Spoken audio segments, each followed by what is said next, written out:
Assalamualaikum warahmatullahi wabarakatuh.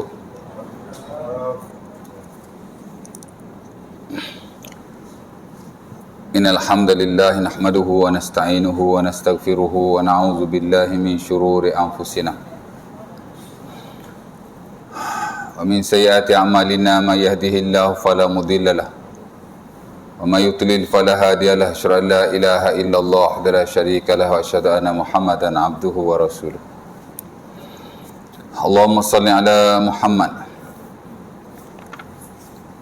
wa ala azwajihi wa zurriyyatihi kama sallaita ala Ibrahim wa ala ali Ibrahim.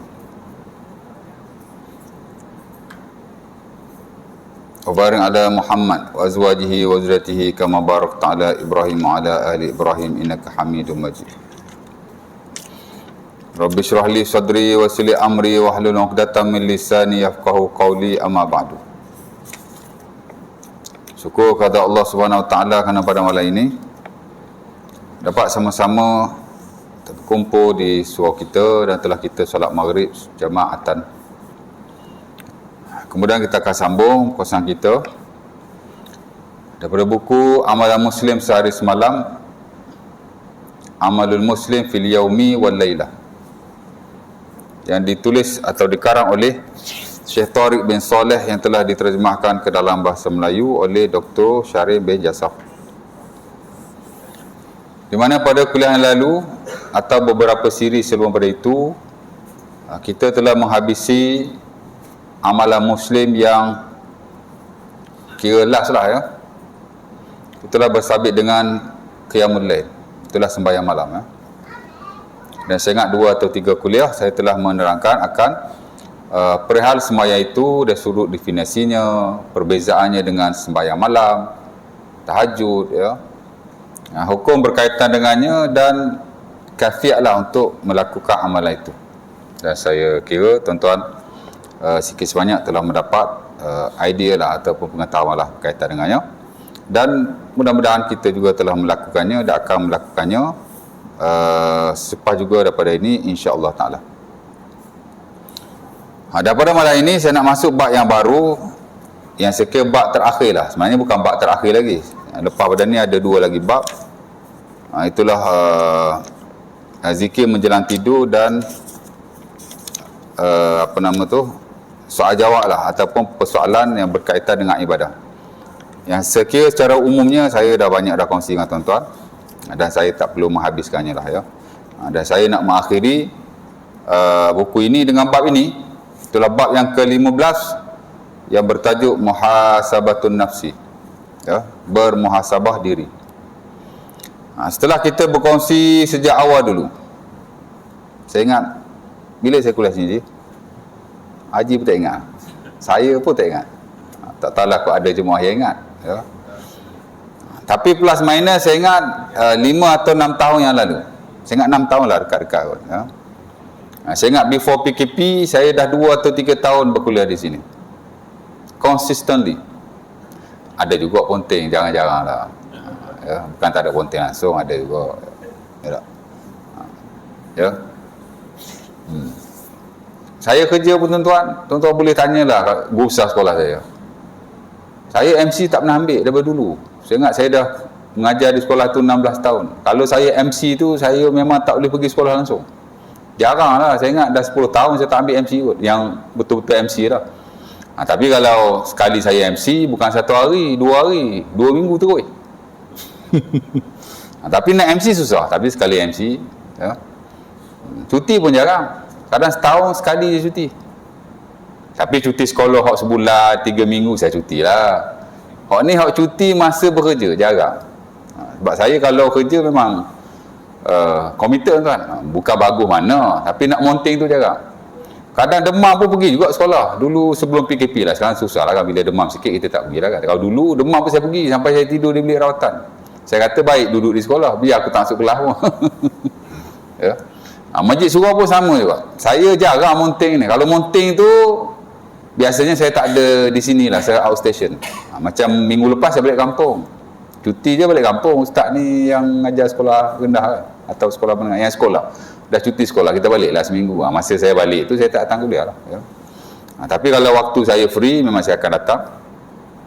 Dan saya ingat saya telah berkongsi daripada awal bab hari itu, saya ingat sebelum PKP 3 tahun sebelum tu saya tak ingat lah ya, tak tulis tarikh ya. Ya. Kemudian masa PKP kita berkongsi, saya ingat ada jugalah kelas, tapi flip flop lah, kejap ada, kejap tak ada, kejap ada, kejap tak ada. Tapi saya ingat daripada tahun lepas kita dah boleh mula kuliah kembali, dan kita dapatlah berkongsi setiap sesi yang saya diperlukan untuk datang ke sini. Alhamdulillah ya. Dan saya selama 5 atau 6 tahun di Surau ni memang berpuas hati lah. Berpuas hati dengan fungsi kita ya. Kadang-kadang ada jamuan makan juga, tu yang paling puas hati tu. Ya, ada yang ajak makan kat kedai depan, okey lah kan. Jadi yang belum ajak saya makan tu, lepas ni boleh ajak lah ya. Berpuas hati dengan jemaah juga. Alhamdulillah lah, saya ingat tak ada isu apa-apa di sini ya.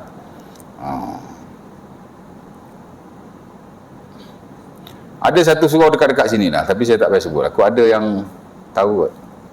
Dekat je sini kan. Saya mengajar di surau tu lebih dulu daripada surau ni. Lebih dulu daripada surau ni. Saya ingat 2-3 tahun sebelum pada surau ni. Ya. Tapi saya dah mengajar 5-6 tahun, dia stop dengan saya. Ada JK baru, dia tak suka saya, dia kata, tak boleh Ustaz Hassan ni. Tak apa lah kan. Tapi after 3 years, lepas sesi tu dah berakhir, dia pun dah kena tendang, saya ingat kot. Panggil saya balik. Tak apa, saya okey je. Ya. Saya kalau kira di surau tu saya mengajar dah 10 tahun lah, tapi dah buang 3 tahun yang saya tak mengajar. Sambung balik dah dekat 3 tahun, 2 tahun lebih kan. Okey je, saya tak ambil hati ya. Orang nak saya datang, tak nak sudah. Okey je ya. Tapi surau ni katanya nak saya mengajar sampai bila-bila. Ya. Jadi daripada mula-mula, poin dia bukan saya mengajar tu. Saya tu tak ada apa-apa kan. Nak beritahu yang tu je ya. Poin dia ialah daripada kita mula-mula berkongsi dululah. Tak tahu dah kot dulu jemaah lain, sekarang jemaah lain. Saya ingat jemaah yang sama je kan. Ya. Bersesuaian dengan nama buku ini, itulah Amalan Muslim Sehari Semalam. Kita dah bincang daripada awal tajuk dulu, first chapter, bab yang pertama. Mula-mula sekolah di sini ialah berkaitan dengan kita bangun daripada tidur. Apa yang kita nak kena buat. Banyak tuan yang termaktub dalam buku-buku tafsir, dalam buku-buku hadis of course, dan buku-buku fiqh juga. Hatta buku-buku yang menghimpunkan amalan-amalan Muslim yang berasaskan kepada amalan Rasulullah SAW, mesti ada amalan bangun daripada tidur. Ataupun juga disebut sebagai adabul istiqos, adab bangun daripada tidur. Adab tu amalan lah ya. Yang banyak sekali ya, puluh kot. Walau bagaimanapun yang dinukilkan dalam buku ini, walaupun saya tak baca perkataan demi perkataan, word by word, ataupun disebut dalam bahasa Arab harfan bi harfin, tak ada lah. Kalau saya baca sepatah-sepatah tuan, saya tak mengajar lah, saya baca aja ya tak? Saya cuma merujuk pada bab-bab yang ada, poin-poin yang ada, kemudian saya explain ya, untuk kita ambil manfaat daripadanya. Memang saya tak baca buku ni one by one dan begitu juga dalam buku-buku lain yang saya mengajar. Ada juga yang saya baca one by one, macam saya ajar fiqh muamalat di setengah tempat, saya baca nota saya sendiri, saya baca one by one. Saya ajar fiqh ibadat di sebahagian masjid dan surau, saya baca nota saya sendiri, saya baca one by one. Pasal itu buku nota ringkas. Baca nota yang pertama explain, baca nota yang kedua explain. Tak boleh tidak lah ya. Tapi buku ni pasal banyak ya. Isi penting itu tak banyak, tapi huraian penulis buku, yang mana saya tidaklah perlu bergantung kepada huraian beliau. Saya boleh saja hurai dengan huraian saya sendiri, as long as poin yang dibawa oleh si pengarang dapat saya sampaikan kepada tuan-tuan dan dapat dipahami dan diambil manfaat ya. Jadi ada banyak kan, tapi kita berkongsilah beberapa perkara, baca doa ya. Ada ayat Quran perlu dibaca, tak tahulah tuan-tuan ingat atau tidak, dan tuan-tuan boleh rujuk balik. Tuan-tuan boleh saja beli buku ini di Shopee, cek je Amalan Muslim Sehari Semalam, dia akan keluar ya. Cuma buku saya ni saya beli dah lama, dah 10 tahun lepas, tak samalah dengan cetakan yang ada sekarang. Dia nipis, lebih nipis sikit. Sebab buku ni dia banyak hadis-hadis Rasulullah SAW Sebahagian ditulis teks yang asal, sebahagian hanya ditulis terjemahan sahaja. Tapi cetakan yang baru ni yang saya lihat di surau lain lah ya, yang depa beli tu, dia dah buang sebahagian daripada hadis Nabi sallallahu alaihi wasallam. Ada buang sikitlah. Jadi buku tu agak nipis sikit. Kemudian saya lihat hadis Nabi pun banyak yang dibawa ialah terjemahan sahaja, tidak ada matan atau teks yang asal. Bagi saya untuk tuan-tuan rujuk tidak ada masalah sama sekali untuk tuan-tuan baca. Tapi macam saya naklah teks yang asal. Sebab mana ada kita mengajar nak baca terjemahan all the time. Kita baca teks yang asal dulu, baru kita baca terjemahan, and then kita huraikan. Kalau buku tu tak ada teks yang asal, saya lah nak cari kat internet, cek balik kan ada ke tidak dalam buku dah seumpama. Tapi kalau ada memudahkan. Ya, tapi untuk tuan-tuan saya ingat tidak ada masalah. Belilah buku itu tuan-tuan. Saya tak dapat apa-apa komisen pun. Ya, tak ada saya kontak. Ya, publisher ke apa. Tak ada. Ini untuk simpanan tuan-tuan lah. Ya. Sebagai orang kata apa, ingatanlah tuan-tuan dah pernah belajar atau berkongsi dengan saya tentang buku ini. Ya. Kemudian daripada bangun tidur, ya, masuk tanda, kita belajar pula adab qada al-hajah. Adab qada hajat. Walaupun dalam buku-buku fiqh tuan-tuan, adab qada hajat ni tak kurang daripada 30 adab. Terutama yang sahih daripada Rasulullah sallallahu alaihi wasallam. 30 tuan-tuan. Kalau capur tak sahih lagi banyak. Ya. Walau bagaimanapun kita telah berkongsilah sebahagian daripadanya dan saya pun percaya, I am very confident yang tuan-tuan telah mengamalkan sebahagian daripadanya. Betul tak? Anak-anak budak-budak kat belakang tu dia suka baca doa masuk tandas, doa keluar tandas, ya tak? Ya, tapi jangan baca dalam tandas, baca kat luar tandas lah. Budak-budak kan dia suka hafal doa. Anak saya umur setahun setengah tuan-tuan, doa tidur dah hafal. Ya. Umur setahun setengah doa tidur dah hafal, doa makan dah hafal, banyak doa-doa hak basic-basic. Sekolah belum lagi, tapi dah hafal dah. Ya tak? Pasal budak sekarang memang dia advance, dia cepat belajar, ya. Kemudian sebab waktu subuh kan, kita bincang tentang azan, ya. Awal-awal kita bincang tentang azan dan iqamah ialah ketika sembahyang subuh dulu. After kita qada hajat, wuduk dulu. Kita belajar tentang sunat-sunat wuduk sebahagian daripadanya. After that, sembahyang sunat wuduk. Lepas tu sembahyang qabliyah subuh, apa kelebihannya, ya, yang mana bukan hanya pada waktu itu. Macam last kuliah hari tu pun saya ada huraikan balik tentang kepentingan solat sunat qabliyah subuh. Ya. Yang amat penting sekali untuk kita melakukannya, dan kalau boleh jangan kita miss. Ya.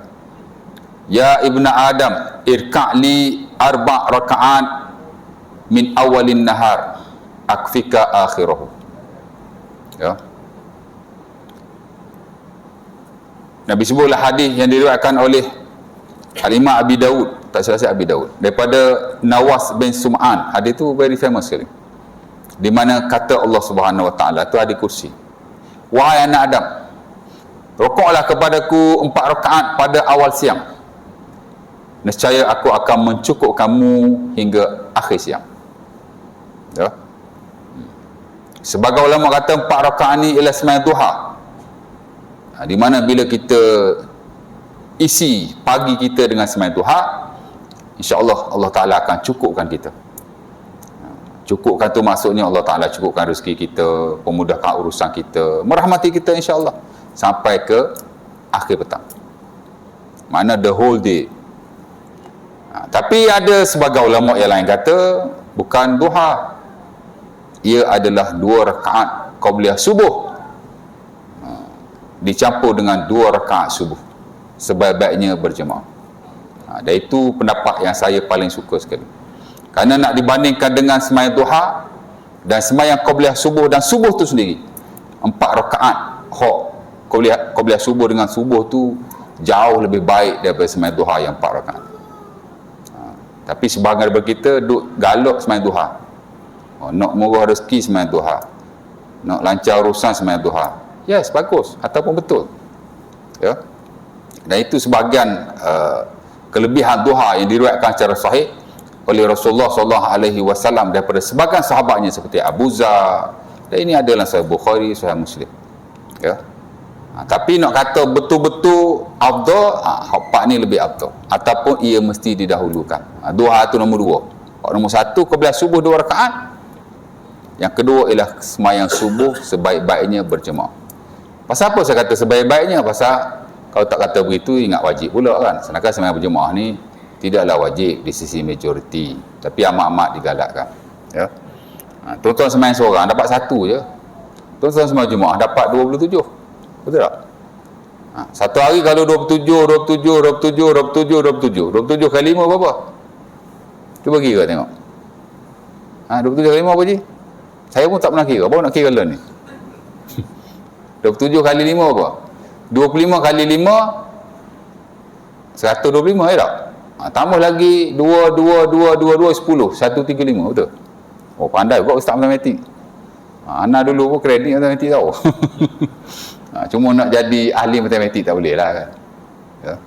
135 sehari kalau sembahyang seorang 1 5 je. Ya tak? Jadi kalau sebulan 5 kali 30 baru 150. Kalau 135 kali dengan 30, kali pula tengok. Oh lah, handphone ambil video je saya kira. 135 kali dengan 30 berapa? 1000 lebih dapat? Lebih, 3000 lebih bang. Sorry, 3000 lebih tuan-tuan. Kakak abang macam kat pasar je. Itu sembang kedai kopi boleh lah. Jadi amat penting sekali, walaupun tak wajib lah kita kata itu pendapat majoriti para ulama ya. Tapi 4 rakaat ni very important. Hatta Rasulullah SAW tidak pernah meninggalkannya. Duha Nabi tinggal. Tu tengok Nabi sembahyang duha hari-hari ke? Tak. Atas sebahagian para ulama kata duha tidak disunahkan everyday, nak dibandingkan dengan qabliyah subuh. Dan subuh tu sendiri Nabi tak pernah miss. Qabliyah subuh Nabi tak pernah miss tau. Kalau qabliyah zuhur Nabi ada miss. Bila Nabi bermusafir Nabi tak sembahyang qabliyah ba'diyah. Baik zuhur, baik asar, baik maghrib, baik isyak. Subuh Nabi tak pernah tinggal. Baik baginda bermukim maupun baginda bermusafir. Ya. Tak pernah tinggal. Jadi itu lebih afdal. Sebab itu masa saya ajar qabliyah subuh dulu, saya memberi penekanan di situ. Hatta kalau kita lihat Al-Imam Malik rahimahullah, dia kata sembahyang hak muakkad qabliyah ba'diyah ni subuh saja. Kerana lam yatrukuhu Rasulullah sallallahu alaihi wasallam la safaran wala hadaran. Kerana katanya Nabi sallallahu alaihi wasallam tidak pernah meninggalkannya. Tidak ketika baginda bermukim, tidak juga ketika baginda bermusafir. Berbeza dengan qabliyah dan ba'diyah yang lain. Nabi tinggal. Qabliyah subuh, qabliyah zuhur, ba'diyah zuhur, qabliyah asar, ba'diyah asar, ada ba'diyah asar. Qabliyah maghrib, ba'diyah maghrib, qabliyah isyak, ba'diyah isyak. Ya tak? Kalau Nabi bermukim, Nabi buatlah hak mana hak muakkad tu. Hak tak muakkad Nabi buat jarang-jarang. Tapi kalau Nabi bermusafir, Nabi tinggalkan kesemuanya. Hak Nabi tak tinggal qabliyah subuh dan qiyamul lail. Ya. Jadi amat penting sekali. Allah Taala kata sembahyang 4 rakaat ni aku akan cukupkan keseluruhan harimu. Sebab tu yang perlu ditekankan bukan duha. Qabliyah subuh, subuh berjemaah. Ya.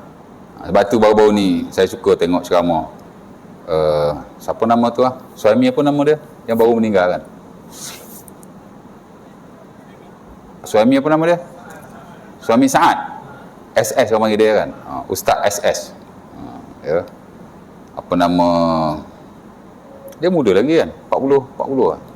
Saya adalah orang share katanya lah pesanan di akhir usia dia. Apa dia mana hak dia berkongsi ujung-ujung ni orang kata begitu, tapi saya tengok ya tak ya kan, tak tahulah kan.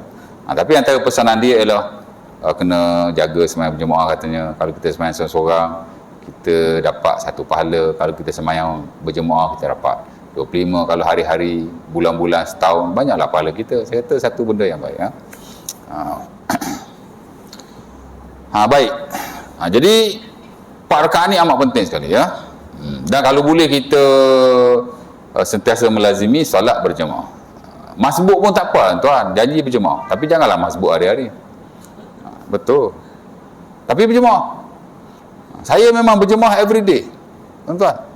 Walaupun saya tak dapat berjemaah di masjid dan surau, saya akan berjemaah dengan anak isteri saya. Tuan-tuan ingat ustaz ni bagus sangat ke? Kadang-kadang saya pun tak ada nak pergi masjid surau. Betul tak? Dah pukul 11 bini ajak pergi pasar lah, beli tu beli ni. Balik tak ada pukul 1. Zuhur kan awal kan. Tak apalah, kita balik mandi-mandi, ajak anak isteri sembahyang berjemaah. Tapi saya akan berjemaah punya. Betul tak? Apa kalau berjemaah kat rumah tak dapat 27? Salatul jamaah afdal min salatil fazi bi 70 aw 50 wa 20 darajah. Nabi kata hadis Ibnu Umar asal Bukhari itu solat berjemaah dibandingkan solat bersendirian, solat fardu lah ya. Bezanya 27 kali ganda. Memang ada sebagai ulama kata hak 27 full mark ialah bila kita berjemaah di tempat-tempat solatnya manusia. Di masjid lah ataupun surau seumpama ini. Tapi sebagai yang lain kata asal kita berjemaah saja. Sebaik-baiknya masjid surau lah. Tapi asalkan kita dapat berjemaah. Ya. Maksudnya kalau kita miss untuk kita ke masjid dan surau, kita ya, mayanlah di rumah, okey je. Ya tak? Tapi janganlah asal semayang aja, semayang di rumah. Itu tak dituntut. Yang dituntut berjemaah di sini. Ya. Kita lelaki berjemaah kat masjid surau. Anak isteri dia jemaah lah sama-sama dia. Hatta kalau dia nak semayang seorang pun okey je. Janji kita ni pergi berjemaah. Ya. Nampak? Dan saya ingat dulu masa saya mengajar di sekolah pun tuan-tuan, saya petang tak pernah semayang seorang. Saya berjemaah dengan kawan-kawan. Kalau awal waktu kita free, contohnya kita start 1:30, satu suku dah zuhur. Saya tengok kawan-kawan tak ada dalam bilik jakoh kan. Kita semayang bilik jakoh aja. Surau tingkat 3, jauh. Saya tunggu-tunggu tak ada orang. Saya semayang seorang dulu. Lepas tu bila saya pergi kelas, pukul 2:30 saya balik ke bilik jakoh. Mereka tengah semayang berjemaah. Saya akan semayang bersama-sama. Oh, 2 kali saya semayang zuhur tu. Double. Ya, boleh tak? Apa tidak kan? Apa tak boleh? Boleh. Mengulangi semayang fardu berjemaah boleh. Yang tak boleh ni kalau kita semayang seorang. Kita semayang seorang, nak semayang seorang balik tak boleh. Ataupun kita dah semayang berjemaah, nak semayang seorang tak boleh. Seorang ni memang tak boleh, dia sekali je. Tapi kalau berjemaah berkali-kali boleh. Hak mula-mula tu jadi fardu, hak nombor 2 tu jadi sunat lah, walaupun 10 kali tuan-tuan semayang berjemaah. Okey je kan? Ada khilaf lah dalam bab ni. Tapi saya kira yang diputuskan oleh ramai ulama termasuk standard dalam mazhab Syafi'i, semayang berjemaah boleh diulang-ulang. Ini dalam slot i'adatus solah al-mafruḍah. Dalam kufik dia ada hukum mengulangi semayang fardu. Seorang memang tak boleh lah, sebab Nabi kata la salata faridatin fil yaumi marratain. Hadis Talib bin Ali yang diriwayatkan dalam sunan apa entah. Nabi kata dalam satu hari tak boleh semayang 2 kali semayang fardu. Tapi disebabkan practically ada juga Nabi suruh sahabat semayang, ya, walaupun ulang semayang. Antaranya Sahih Bukhari ada itu seorang sahabat nama dia Umar bin Husain. Dia kata aku semayang dengan Nabi. Tiba-tiba kat belakang ada 2 orang dia tak semayang. Nabi pun tanya, pasal apa kamu tak semayang? Dia pun kata kami telah semayang di tempat kami. Hadis ini juga digunakan pakai oleh para ulama yang mengatakan bahawa sembahyang bersendirian itu tidak berdosa. Maksudnya harus. Dia pakai hadis itulah, hadis Umar bin Husain dan Sahih Bukhari. Ya. Dia kata kami dah semayang di tempat kami. Kami dah semayang di tempat kami itu boleh ada 2 keadaan. Pertama dia semayang berjemaah di sana, dan boleh juga dia semayang bersendirian. Ya. Jadi Nabi kata la taf'ala, kamu jangan buat begitu. Bila kamu dah semayang di tempat kamu, 2 orang, idza sallaituma fi rihalikuma summa ataituma al-jamaah, bila kamu dah semayang di tempat kamu, kemudian kamu datang kepada berjemaah, Nabi kata fasalliya, semayanglah juga. Fa innaha lakuma nafilatun, yang kamu semayang ini, yang baru ni, bagi kamu adalah nafilah. Nafilah ni makna sunat lah. Ya. Sebab tu majoriti ulama kata hak kita semayang tadi fardu, hak kita repeat ni dia jadi sunnah. Saya semayang balik tuan. Ya. Ada ulama pula kata kalau hak kita ulang, hak kedua tu jadi fardu, hak mula-mula jadi sunat. Dia ada banyak teori lah dalam bab ni. Tapi saya akan ulang. Sebab tadi semayang seorang tak puas hati. Semayang berjemaah saya. Tapi kalau lepas tu ada berjemaah lagi, saya tak semayang dah lah. Tapi kalau nak semayang pun okey. Cuma ulama kata niat sunat, jangan niat fardu. Kalau yang first, second tadi boleh niat fardu. Tapi yang third ni kita, pasal ada sudah berjemaah. Jadi kita niat sunat lah. Aku semayang sunat, Zuhur. Ataupun apa-apa sunat. Boleh aja. Semayang sunat ni dia very open. Saya selalu tegaskan. Semayang sunat ni dia very open. Nampak? Jadi nak cerita begitu. Ya? 4 rakaat tu kalau boleh kita jagalah, ya. Kemudian kalau ada masa, semayalah duha, 2 rakaat, 4 rakaat, ya. Jadi saya lihat penekanan kepada solat awal pagi. Banyak memfokus kepada duha. Tak habis-habis duha. Saya bukan anti duha. Saya pun semayang duha walaupun tak everyday. Tapi penekanan kepada apa yang sepatutnya ditekankan. 2 rakaat qabla subuh dan subuh tu sendiri. Jarang kita dapati. Sedangkan itulah perkara yang perlu kita tekankan, ya. Memanglah kita kadang-kadang bukan kata susah, dia nak tak nak aje. Kalau kita berusaha sebaik mungkin, insya-Allah taala, ya. Baik, kemudian semayang subuh berjemaah. Saya sebut hari itu kan. Kelebihan yang besar. Bahkan kalau kita tengok hierarki semayang, tuan-tuan, ya. Fardu lah berjemaah subuh nombor 1. Walaupun dia hanya sekadar 2 rakaat, tapi dia nombor 1. Lepas tu barulah mari semayang-semayang lain. Subuh, Isyak, Zuhur, Asar baru maghrib, tak silap saya. Tapi top dia mesti subuh. Sepakat para ulama, ya? Kerana kelebihannya yang amat besar, ya. Man shalla subha jama'atan fa ka'annama qama al-laila kullahu, ya. Hadis sahih Muslim daripada Uthman bin Affan, Nabi kata siapa-siapa yang semayang subuh berjemaah. Setengah riwayat man syahidal jamaah, siapa-siapa yang mendatangi jemaah. Dia ada 2 riwayat. Satu, siapa-siapa yang solat subuh berjemaah. Yang kedua ialah siapa-siapa yang mendatangi jemaah. Maka baginya seumpama dia telah qiyamul lail seluruh malam. Dia sama macam Isyak, dia hadis yang sama. Mula-mula Nabi sebut semayang Isyak dulu. Siapa-siapa yang semayang Isyak berjemaah, dia dapat separuh malam qiyamul lail. Siapa-siapa yang semayang subuh berjemaah, dia dapat seluruh malam qiyamul lail. Jadi dengan berjemaah Isyak dan berjemaah subuh, tuan-tuan telah dapat 1.5 malam qiyamul lail. Walaupun tuan-tuan belum qiyamul lail lagi, tapi pahala qiyamul lail dah dapat. Tapi kalau kita rujuk subuh, qiyamul lail seluruh malam lah, Isyak separuh. Kalau subuh ni dia seluruh malam. Jadi dengan haji semayang subuh berjemaah, ya, saya rasa haji memang tak pernah miss semua, pasal dia pengurusi kan. Jadi hari-hari dapat qiyamul lail. Walaupun haji tak qiyamul lail, ya, tapi pahala qiyamul lail dapat. Itu kepentingannya, ya. Dan mungkin adalah kelebihan-kelebihan yang lain. Kemudian kita pergi pula kepada lepas subuh, wiri, ya, sampai isyraq, duha, sikit demi sedikit masuk zuhur, apa gitu ini, sampai last kuliah hari tu tentang qiyamul lail, dikira macam amalan kita yang last lah. Ya. Saya tak pasti kenapa pengarang letakkan amalan sebelum tidur after qiyamul lail. Sepatut dia letak before qiyamul lail. Sebab qiyamul lail yang digalakkan ialah kita tidur dahulu. After that baru kita bangun. Saya dah kata kan, saya dah ajar kuliah yang lalu, tahajud. Bila kita tidur dulu, after that baru kita bangun beribadah kepada Allah, itu dipanggil tahajud. Dan itu sebaik-baik qiyamul lail, didahului dengan tidur.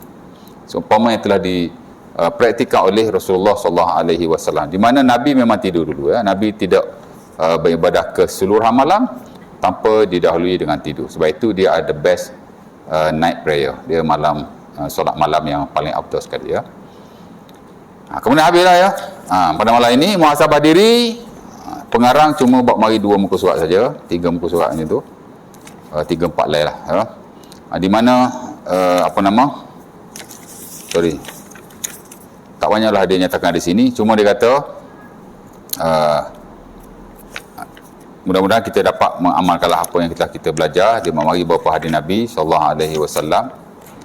Pertama dia kata, la yadkhula ahadan minkum amaluhul jannah, qalu wala anta ya Rasulullah, qala la wala ana illa ayatamaddanillah minhu bi fadlin wa rahmah.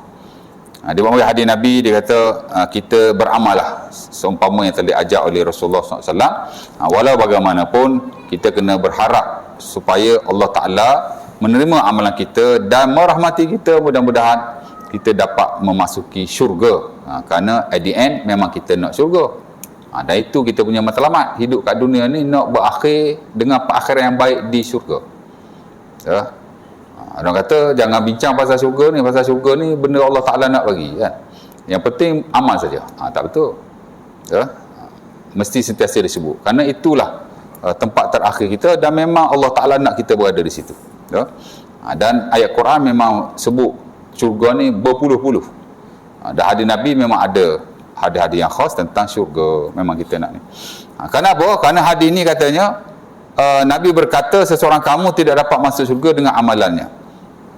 Maka sahabat berkata kepada Nabi, walaupun kamu wahai Rasulullah. Nabi kata, walaupun aku hanya masuk, melainkan jika Allah Ta'ala inginkan kepadaku dengan kelebihan dan rahmat daripadanya. Ya. Bukan maksud tak payah beramal, tapi walaupun kita beramal, kita ikhlas, kita ikut syariat betul-betul, ikut sunnah Nabi betul-betul, at the end of the day kita kena sentiasa berharap akan rahmat Allah Subhanahu Wa Ta'ala. Kemudian dibawa nas yang kedua, itulah hadis yang diriwayatkan dalam Sahih Muslim daripada Ibnu Mas'ud. Hadis ni tuan-tuan belajar hadis 40 Nawawi, hadis-hadis yang terawal. Saya ingat hadis nombor 4 kot. Di mana Nabi kata, inna rajula la ya'malu zaman at-tawil bi'amal ahli al-jannah summa yukhtam lahu amal bi'amal ahli an-nar, wa inna rajula ya'malu zaman at-tawil bi'amal ahli an-nar summa yukhtam lahu amaluhu bi'amal ahli al-jannah. Ada orang beramal dengan amalan yang lama sekali dengan amalan ahli syurga, tapi akhir sekali dia jadi ahli neraka. Ada orang beramal dengan amalan ahli neraka, tapi akhir sekali dia beramal dengan ahli syurga. Dia dapat masuk syurga, dapat jadi ahli syurga. Ya. Maksudnya apa? Maksudnya amalan ni sebenarnya dia tidak menjamin apa-apa. Ya. Dari satu sudut. Kerana apa? Kerana amalan ni dia bergantung kepada Allah Subhanahu Wa Ta'ala. Kalau Allah Ta'ala menerimanya dan merahmati kita, jadilah kita orang yang beruntung. Tapi kalau Allah Ta'ala tak terima, susah juga kan? Tak beruntunglah kita. Cuma kita kena pastikanlah amalan kita buat tu ikut syariat. Bila ikut syariat, mudah-mudahan Allah Ta'ala menerimanya. Ya. Kemudian dia bawa lah beberapa hadis Nabi yang lain tentang taubat. Ya. Kita kena sentiasa melazimi taubat. Ya. Itu sajalah. Kuasa muhasabah kan. Akhir sekali, mudah-mudahan kita dapat beramalah dengan apa yang telah kita belajar. Walaupun sebenarnya tak banyak, buku ni hanya sebahagian daripada amalan Nabi, tapi saya kira sudah mencukupilah untuk kita ni. Ada nak tanya apa-apa tak? Isyak pukul apa? 10 12. Ada 10 minit lagi. Kalau nak tanya apa-apa boleh Ada soalan?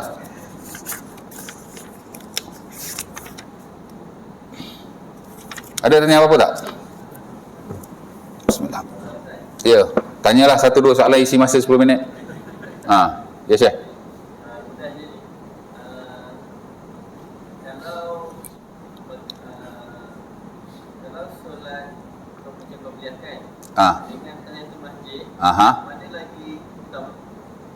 Qabliyah dengan tahiyatul masjid.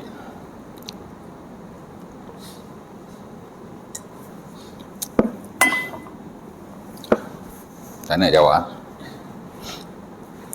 Tadi memang ada orang share satu video, orang tanya ustaz tu dalam TikTok saya ingat. Orang tanya bila kita masuk masjid, sama lebih kurang. Kita nak semayang mana dulu tahiyatul masjid ke sunat wudu? Pasal kita pun baru ambil sunat wudu. Kita pun baru ambil wudu. Apa kita baru masuk masjid? Kita nak semayang hak mana so? Ya. Sebenarnya semayang ni tuan-tuan, semayang sunat lah terutamanya. Dia kalau kita lihat kepada hadis-hadis Nabi SAW, semayang seumpama ini dia very open. Tuan-tuan masuk masjid, apa-apa yang tuan-tuan semayang, bila tuan-tuan masuk masjid, dia sudah tertakluk kepada tahiyatul masjid. Ustaz tu kata sunat ghair maksudah. Mungkin ada sebagian buku mendefinisikan atau mengklasifikasikan semayang tu semayang ghair maksudah. Mana semayang tidak dimaksudkan. Mana dia tak semestinya aku semayang sunat tahiyatul masjid. Tak semestinya. Itulah maksud dia. Asal kita masuk saja, kita semayang 2 rakaat. Sunat. Dah termasuk, dah tertakluk kepada tahiyatul masjid. Dan sebagian ulama kata kalau semayang fardu pun dia sudah merangkumi tahiyatul masjid.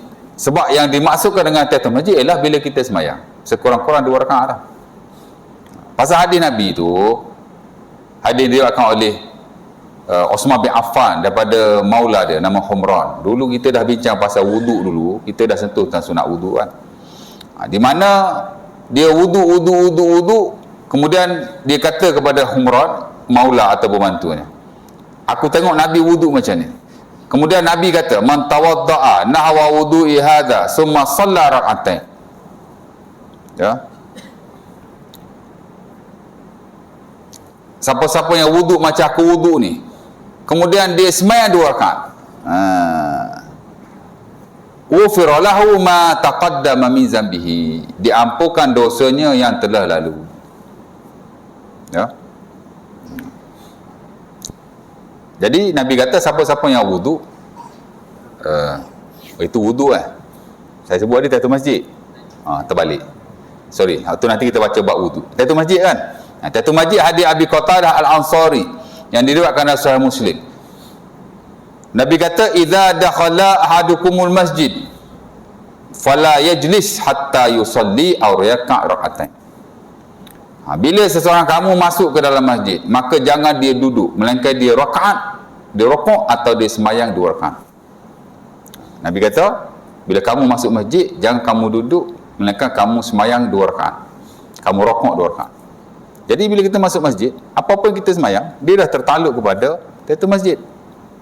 Kita masuk masjid, tadi kita ambil wuduk, lepas tu azan zuhur pula, 3 situ. Sunat wuduk pun ya, masuk masjid tahiyatul masjid pun ya, qabliyah pun ya. Itu je nak buat. Kalau ada masa, tuan-tuan boleh sembahyang 3-3. Masuk masjid, tuan-tuan sembahyang dulu tahiyatul masjid, boleh? Of course boleh. Saya garanti boleh. Lepas tu after 2 rakaat sembahyang tahiyatul masjid, tuan-tuan sembahyang sunat wuduk pula, boleh. Saya jamin boleh. Tak boleh dah pasal kita duduk dah. Tak boleh dah pasal kita sembahyang dah. Sunat wuduk ni, lepas wuduk kita sembahyang lalu. Memang ada ulama kata begitu, tapi sebahagian kata sunat wuduk ni tak tertentu kepada awal wuduk tu. Kita ambil wuduk 2 je dah, tapi tak sembahyang lagi, nak sembahyang sunat wuduk, Allahu akbar. Boleh, ada ulama kata boleh. Jadi boleh je sembahyang sunat wuduk. Lepas tu lambat lagi, Tok Bilal nak qomat sembahyang qabliyah pula. Boleh. Ya. Ataupun ada juga yang kata kita jamak. Aku sembahyang sunat qabliyah zuhur dan sunat wuduk dan tahiyatul masjid, Allahu akbar. Dia 3 in 1. Boleh, ada ulama kata boleh. Bahkan ada satu fiqh yang khas, nama dia fiqhut tadakhul, fiqh masuk memasuk. Pelik fiqh ni. Pelik pasal tuan-tuan tak belajar. Kan? Kami memang rujuk fiqh tu. Ada fiqhut tadakhul, ada ibadah ni dia boleh mesh, dia boleh masuk. Ya. Bergabungnya satu-satu ibadah dalam satu-satu masa, ada keharusannya. Macam ni boleh. Boleh aja nak gabung ni. Puasa Ramadan, masuk bulan Syawal. Nak qada ko nak gabung, gabung lah. Aku qada ada tinggal itu kan. Bukan saja tinggal. Tapi sebab musafir ke sakit ke, adalah tinggal 2-3 hari kan. Lepas tu dengan Syawal pula tu. Aku puasa qada Ramadan dan 6 Syawal. Esok hari kerana Allah Ta'ala. Ada ulama kata boleh. Di atas dasar fiqh tu lah, fiqhut tadakhul. Ada ibadah ni dia boleh. Tapi tak dapatlah fadilat sama macam tuan-tuan sembahyang atau puasa secara berasingan. Qada dulu, after that baru puasa Syawal. Ya, itu lebih baik. Tak sama lah, mana boleh puasa sekali dengan asing-asing nak sama pahala, tak sama. Tapi kalau keharusan itu harus. Boleh aja. Ya, tapi baliklah tadi, tuan-tuan masuk usolli, aku sembahyang sunat qabliyah zuhur pasal azan tadi kan, Allahu akbar. Dia sudah tertaluk kepada tahiyatul masjid. Tadi kita ambil wuduk, aku sembahyang sunat qabliyah zuhur, baru masuk masjid, sudah tertaluk tahiyatul masjid. Tadi ambil wuduk sembahyang qabliyah, dia sudah tertaluk juga. Jadi dengan tuan-tuan sembahyang qabliyah sebenarnya dia sudah merangkumi tahiyatul masjid, sudah merangkumi sunat wuduk. Kalau tuan-tuan boleh ambil wuduk lah, tak perlu tuan-tuan sembahyang secara berasingan. Kerana yang dimaksudkan dengan tahiyatul masjid ialah apa-apa sembahyang 2 rakaat. Jadi dimaksudkan dengan sunat wuduk ialah Nabi kata hadis Humran, saya tersalah baca tadi kan. Nak baca hadis tahiyatul masjid ke baca hadis wuduk kan. Nabi kata bila kamu wuduk macam aku wuduk, kamu sembahyang 2 rakaat, diampunkan dosa semua yang telah lalu. Apa-apa semayang. Tapi kalau nak gabung ni, ada ulama kata harus, tapi saya tak galak-galak, tak perlulah kita gabung gitu. Tapi kalau nak buat juga, saya belajar boleh, teruskan. Dan kalau nak buat secara berasingan, itu the best. Tengoklah macam mana. Tapi dengan qabliyah, semayang qabliyah tu sudah memadai. Termasuk zuhur, salih qabliyah zuhri, Allah Akbar, aku semayang sunat qabliyah dah, settle. Tak nak fikir tu masjid dah, sunat wudu dah. Tapi kalau ada masa, boleh aja semayang. Ya. Nampak? Itulah cerita dia. Ya. Saya personally tak pernah semayang tiga-tiga sekaligus. Tak pernah. Semayang sunat tahiyatul masjid dulu, after that wudu, after that qabliyah. Tak pernah. Gabung ni lagi tak pernah. Ya. Saya semayang qabliyah saja. Ya. Jadi sudah memadai, ya. Boleh. Ada soalan lagi? Ya.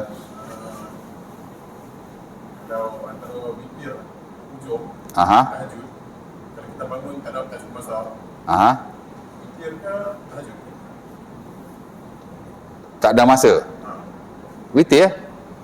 Bangun-bangun dah lewat dan nak kat subuh. Semayang witir, niat witir. Sebab sama juga tahajud ni merujuk kepada ibadah kita setelah kita tidur. Bila kita bangun, apa-apa yang kita solat, dia sudah tertakluk kepada tahajud. Dia dalam konteks semayang ghair maksudah, maksudnya dia tak jadi syarat kita niat aku semayang sunat tahajud, tak ada syarat. Apa-apa yang tuan-tuan semayang, after tuan-tuan bangun daripada tidur, bangun tidur semayang sunat taubat, bangun tidur semayang sunat hajat contohnya, bangun tidur semayang sunat apa lah kan, dia sudah tertakluk kepada tahajud. Bangun tidur aku semayang sunat tahajud, confirm lah tahajud. Tapi kalau tuan-tuan tak tidur, dia tak panggil tahajud walaupun tuan-tuan niat tahajud. Tidur duduk, lepas main syok pergi lepok kedai kopi, lepas tu balik rumah pukul 12, malas nak tidur, nak main dulu, boleh 2 jam usalli sunat tahajud lillahi ta'ala, Allahu Akbar. Semayang sah, asas semayang sunat ni tuan-tuan niat aku semayang sah je. Tapi adakah dia dikira tahajud seumpama yang ada dalam syarak? Tak. Tuan-tuan takkan dapat pahala tahajudnya. Niat tahajud tak apa, boleh aja, ya. Tapi tuan-tuan tak tidur dulu, itu tak ada tahajud. Nampak? Kalau tuan-tuan tidur dulu, tuan-tuan bangun, tuan-tuan semayang, apa-apa semayang, dia sudah tertakluk kepada tahajud. Exactly the same macam tahiyatul masjid tadi, macam sunat wudu, mana dia tidak disyaratkan tuan-tuan specifically niat semayang tu. Aku semayang sunat tahajud, tak perlu. Cukup aja tuan-tuan bangun semayang, apa-apa semayang, dia jadi tahajud. Sama juga kalau tuan-tuan dah hujung kan, alamak, niat witir, aku semayang sunat witir, sudah termasuk atau tertakluk kepada tahajud, kerana tuan-tuan bangun daripada tidur dan tuan-tuan semayang. Dan itu yang saya sarankan, apa-apa semayang pun tutup dengan tahajud, tutup dengan witir. Dan kalau tak ada masa untuk kita semayang lain, semayang witir saja. Gagak berapa rakaat dia ni, bangun berapa minit nak subuh, 10 minit, buat 3 rakaat witir. 5 minit, ada lagi 3 rakaat tu. Seminit, buat 1 rakaat. Ada ulama kata tak boleh 1 rakaat witir, single witir tak boleh, makruh tapi tidak haram. Tapi dah tak ada masa, tak. Faham tak single witir? Single witir ni maksudnya tuan-tuan semayang 1 rakaat witir saja, tak semayang dengan semayang yang lain, makruh. Kerana Rasulullah SAW tidak semayang sedemikian. Nabi akan semayang secara beriringan dengan semayang lain. Tuan-tuan semayang 2 rakaat ba'diyah insya, after that tuan-tuan semayang 1 rakaat witir, tak makruh, sebab itu tak disebut sebagai single witir. Single witir ni hanya semayang 1 rakaat saja, niat witir. Tidak ada semayang-semayang lain. Makruh lah, tapi tidaklah haram. Dalam mazhab Syafi'i dia tidak makruh, harus, dan sebagian kata khilaful aula, mana boleh semayang. Sementara kalau tak ada masa, semayang witir, Allah, dia termasuk dalam tahajud.